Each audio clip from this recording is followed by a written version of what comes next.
It is the voice of Indiana County, WCCS AM 1160, 101.1 FM. We so enjoy talking with our next guest, Gaylon White, because he has written some really, really great books.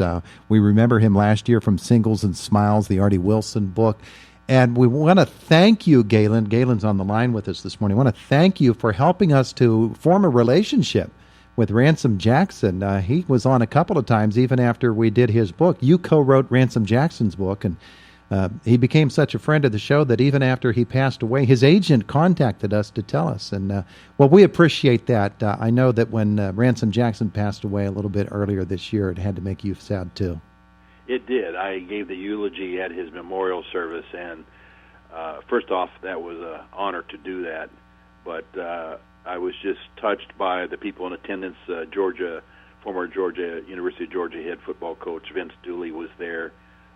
There were a number of other distinguished people in the audience, and Ransom Jackson was a pillar of the Athens, Georgia community. He, of course, had this great sports career, called him the Forrest Gump of sports. And when I started the project with Ransom, while I knew about him and certainly was looking forward to working with him on the book, I had no idea that he had had such a storied life. And so I just privileged to have been part of the book with Ransom. The book was called Accidental Big Leaguer. It was an accident that we got together, but it was a happy accident. Yeah, absolutely. So the new book from Gaylon White is Left on Base in the Bush Leagues. Legends, near greats, and unknowns in the minors. And what a fun read it is. I don't know, there are so many stories and so many legends about minor league baseball, and you have found some of the great stories that ever have been written, and some of them not written until now. When I told our sports reporter, our sports legend, Jack Benedict, about this book, he said, talk about Joe Bauman.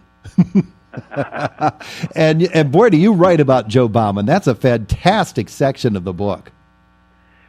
Joe Bauman is one of these legends that few people have heard of. He never stepped foot in a major league ballpark. In terms of his playing days, he got up to Class A, the Eastern League. He had one at bat in the American Association, and he wound up in the Eastern League. But Joe Bauman played most of his career in Class C, and in Amarillo, Texas, and Artesia, New Mexico, and in Roswell, New Mexico in 1954.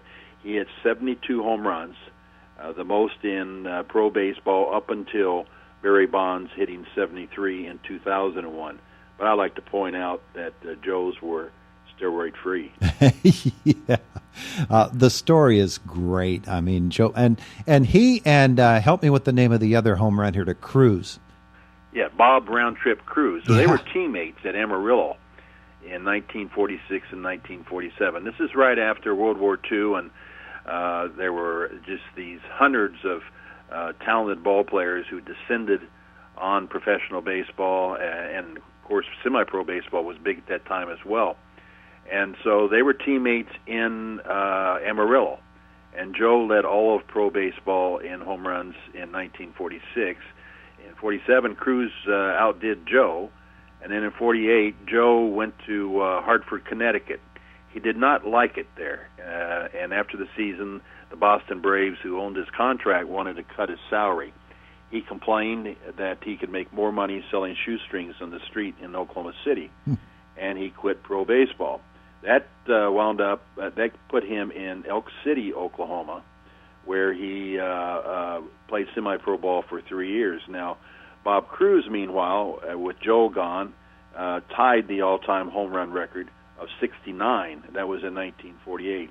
If he had hit the 70th home run, which would have given him the sole possession, he was guaranteed his image was going to be on the cover of a Wheaties box. So the Wheaties folks were following whether or not he broke the record. He did not break it, and so therefore he was never on the front of the Wheaties box.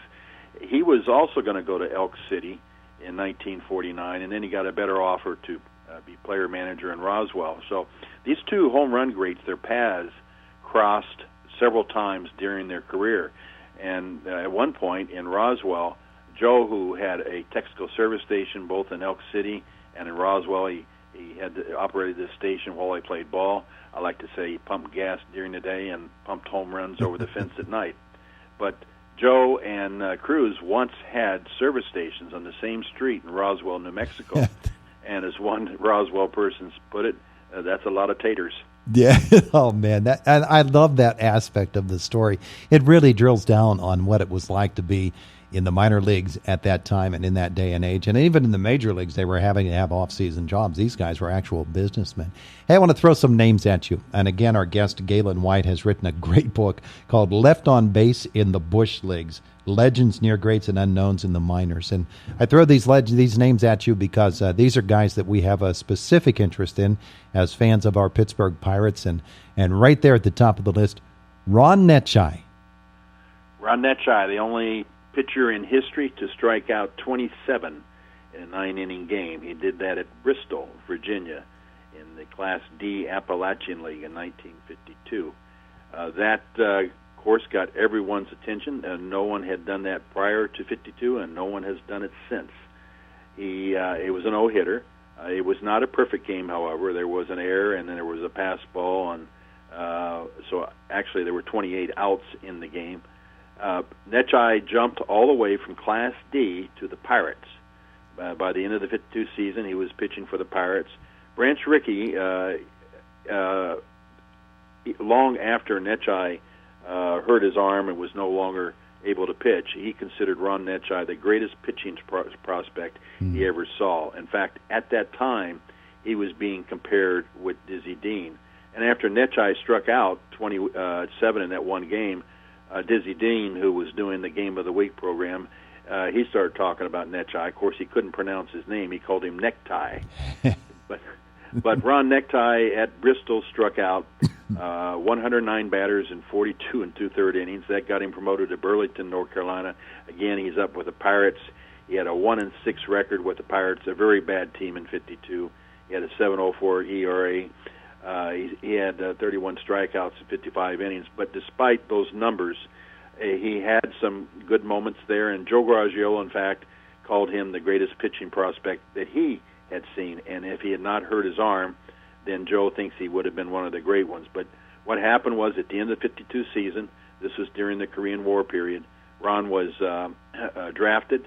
He already had ulcers. He got into the Army. The ulcers became worse. He was discharged after 3 months. Soon after being discharged, he hurt his arm. He never pitched in the big leagues again. Yeah. The interesting thing about it all is that Ron Netchai is still living. And you talked to Ron for the book, didn't you? Absolutely. And my first interviews with Ron were in the 70s. And I came to, he was living in Monongahela, Pennsylvania at that time. I went over and on 2 different occasions and visited with him. And then I kept in contact with him over the years, and more recently, right before the book came out, we had several conversations. And so there has been things written about Ron Netchai over the years, but I don't think anything is quite as comprehensive as this, in large part because I interviewed him so many years ago in the 70s when things were still pretty fresh in his mind. Interviewed Joe Garagiola about Netchai, and he had a lot to say. And some of the things that he says are in that chapter. So, Ron Netchai, and he's a prince of a guy. He really is. He's as down to earth as possible, and it would have been neat to see what he could have done. I got an email the other day, in fact, from another pitcher who was familiar with Ron Netchai, and he was describing one of his pitches, which was sort of a drop, and I guess it would come in at you like a fastball, and it would just like drop off a table. So guys to this day who saw him pitch remember his breaking stuff, which was outstanding. Yeah, just amazing. I'm going to throw a couple of other names at you. One of those is going to be Carlos Bernier, which I might mispronounce. But you sent me an article yesterday about another player from the minor leagues who is a great story, and how he has never been credited with being the first black player in the history of, was it the Indians? Or the White Sox? Tom Jordan. Tom Jordan had to do with his being ignored during the All-Star game. Yeah. The Roswell paper was objecting to no recognition being given Tom Jordan, the oldest living Cleveland Indian, as well as the oldest living Major League ball player, about to be 100, and not in any way recognized him. And I think they're right. There should have been some recognition of some sort, if not at that All-Star game, at some kind of Cleveland Indians event before the season is over. He turns 100 on September 5, so I guess stay tuned to that one. Yeah. But Carlos Bernier, there's a little controversy around him as well. And Carlos, of course, was one of these players who attracted controversy. He's from Puerto Rico. He was hot-tempered, got into a lot of arguments with umpires. In fact, he slapped an umpire in the minors in 1954. He played with the Pirates in 1953. He was a speedster. He was Roberto Clemente. He was friends with Roberto Clemente, and he referred to Carlos as a bullet. He could really run around the bases. In the one season he was with the Pirates, he had 3 triples in a single game. Of course, that is a record. An outstanding talent, and he played most of his career in the Pacific Coast League in Hollywood with the Hollywood Stars, which was Stars were a big draw there until the Dodgers came out in 1958, and Bernier was one of the biggest celebrities in town while he played there. He was best buddies with George Raff, the actor who played a lot of gangster films, but Bernier got to Pittsburgh, batted only .213. He led the team in stolen bases. He kind of got crossways with Branch Rickey, who was president of the team. Branch didn't want him to play every day. He wanted to platoon him. Bernier wanted to play every day, and so he was much happier back in the minors. And he returned to Hollywood in '54 and spent most of the rest of his career in the Coast League. From Hollywood, he went to Salt Lake City, which is where that franchise went when the Dodgers came out west. And then he wound up over in Hawaii and being one of the most popular players there. But a great talent, and in the Puerto Rican Baseball Hall of Fame, one of the great Puerto Rican ball players, and one that not enough people have heard of. The controversy around Carlos is that there has been recently kind of a movement underfoot to make him the first player of color for the Pirates, and recognized for that now is Kurt Roberts, an African American. I kind of cover that in the book. I don't take a position on it. I grew up in L.A. when Carlos was playing there, and I did not view him as a black player, and neither did the media. Now, having said that, there was some black media like the Pittsburgh Courier, which was a black newspaper, and Jet Magazine.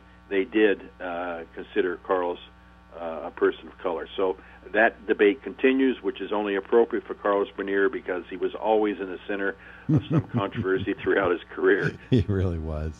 He really was. And his is another of the great stories that you tell. We don't have much time left this morning with Gaylon White, but the story of Carlos Bernier, Ron Netchai, so many others covered in this book. Joe Taylor, Al Pinkston is another story that I enjoyed so much. And it's amazing to me how many of the stories that you tell of these great minor league legends have to do with the Pittsburgh Pirates, and particularly with that Branch Rickey fellow. He seems to be all throughout the book.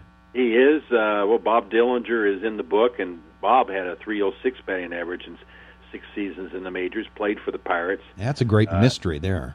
Yeah, and he got into it with Rickey, and Dillinger eventually was exiled to the Coast League, never returned to the majors, but still batted .306 during his major league career.